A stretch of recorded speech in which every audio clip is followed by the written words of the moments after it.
Kita berharap semoga ketentuan hari ini tidak ditarik balik oleh Allah Subhanahu wa taala. Pada perancangan manusia begini dan begini. Tapi kita tidak tahu apa di dalam kehendak Allah. Sebab itu orang yang beriman kepada Allah Subhanahu wa taala dengan sifat ilmu, iradah dan qudrah, dia sentiasa berharap.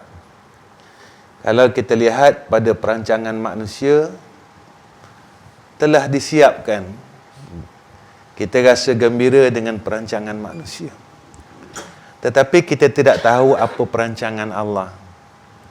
Sebab itu, apabila kita sentiasa duduk di dalam tempat kehambaan, ketika itu kita akan redha dengan qada dan qadar Allah apabila takdir itu terjadi. Satu. Yang kedua, kita akan mengharap akan takdir yang baik daripada Allah Subhanahu wa taala. Inilah hamba Allah. Hati dia sentiasa bergantung harap dengan Allah. Hati dia sentiasa tidak lepas daripada Allah. Hati dia sentiasa berpaut kepada Allah.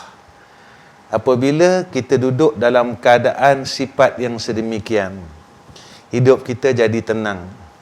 Sebab hamba yang sentiasa hidupnya dengan Allah Subhanahu wa taala, ataupun dalam kitab Qatrul Ghasyiyah dipanggil ma'iyah, rasa bersama. Rasa bersama makna sentiasa menghadirkan rasa adanya Allah Subhanahu wa taala. Kita mengaji sifat wujud Allah, tapi kita tak rasa wujudnya Allah. Maknanya kita tahu Allah ada, tapi kita tak rasa Allah ada. Jadi ilmu kita ini sekadar ilmu. Ilmu ini sekadar ilmu, tetapi ilmu ini tidak boleh menjadi akidah pada kita. Sekadar ilmu. Dia tidak menjadi pegangan kita. Maka bila jadi pegangan, dia akan jadi satu amalan zahirat wa batinat. Amalan zahir dan amalan batin. Jadi ini yang kita mohon dengan Allah selalu. Kenapa kita kena ada rasa bersama Allah, merasakan kewujudan Allah?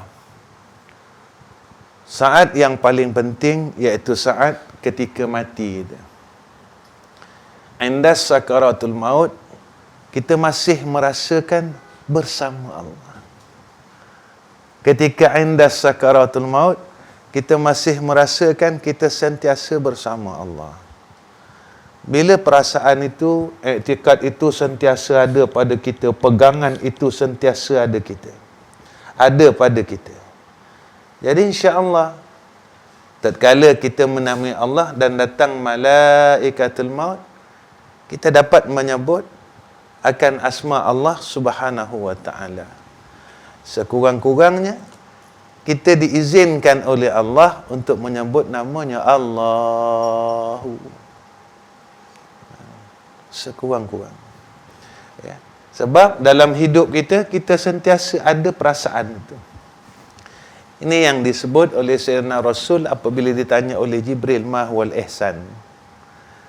Ihsan inilah ma'iyah.